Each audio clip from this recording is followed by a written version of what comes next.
Ito pa lang aking naimbentong lutuin ngayon. Ito po ay stir-fried chicken breast na may oyster. So yung chicken, minarinate ko na pala dyan. So medyo may lasa na siya.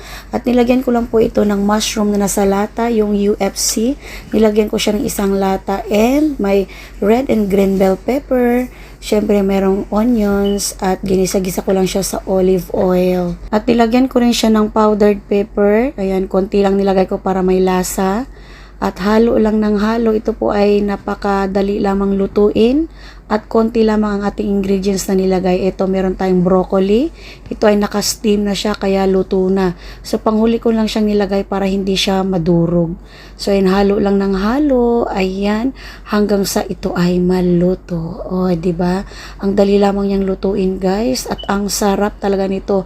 Pwede niyong itry. Ayan. O, diba? Ulam na.